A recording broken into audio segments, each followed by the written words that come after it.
তো আপনাদের যারা ছাত্র প্রতিনিধি ছিল তাদের সাথে আমরা আলাপ আলোচনা করেছি, এর মধ্যে আমরা 5 জনকে গ্রেফতার করেছি। এই অলরেডি আপনাদের সাথে যে ফৌজদারি অপরাধ করেছে বা আপনাদের ভয়ভীতি দেখিয়েছে বা আহত করেছে বা আমাদের একজন বোনের কাহিনীতে করেছে তাকে অ্যারেস্ট করা হয়েছে। আরেকটা বিষয় হলো যে আরেকটা দাবি উঠেছে যে হসপিটালটা সিলগালা করার বিষয়। এখন হসপিটাল সিলগালাটাও করা হবে, সিলগালাও আমরা করবো,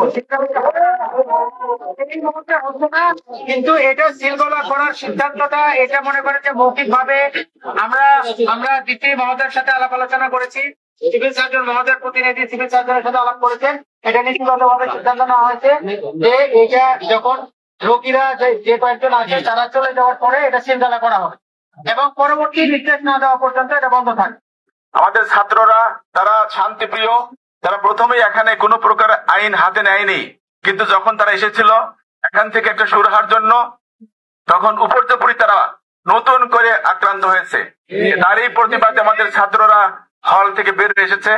আমাদের এখন সিদ্ধান্ত হয়েছে যে কথাগুলো এতক্ষণ ধরে আমাদের সামনে এসপি মহোদয় বললেন, আমাদের ভারপ্রাপ্ত ইউনো সাহেব বললেন, সেই কথাগুলোর আলোকে সিদ্ধান্ত হলো যে এখানে নতুন করে কোনো পেশেন্ট ভর্তি করা হবে না। যে পেশেন্ট গুলো এখন আন্ডার ট্রিটমেন্ট আছে, যে আমাদের বোনটির জন্য আমরা আজকে রাজপথে, সেই বোনটিও কিন্তু এখানে সিজারের পেশেন্ট এবং তার একটা বাচ্চা হয়েছে, সে এখানে ভর্তি অবস্থায় আছে। একজন সিজারের পেশেন্টকে 3 দিন কমপক্ষে রাখতে হয়। সুতরাং আমাদের সেই বোন সহ যে সমস্ত পেশেন্ট ভর্তি আছে, আন্ডার ট্রিটমেন্ট আছে, তাদের এখান থেকে সুস্থ হয়ে বাড়ি না ফেরা পর্যন্ত আমরা তাদেরকে এখানে থাকার ব্যাপারে আমরা কিন্তু অনুমতি দিচ্ছি। আর নতুন করে কোনো পেশেন্ট ভর্তি করা যাবে না, আর এখানে পেশেন্ট দেখাটাও এখন বন্ধ থাকবে।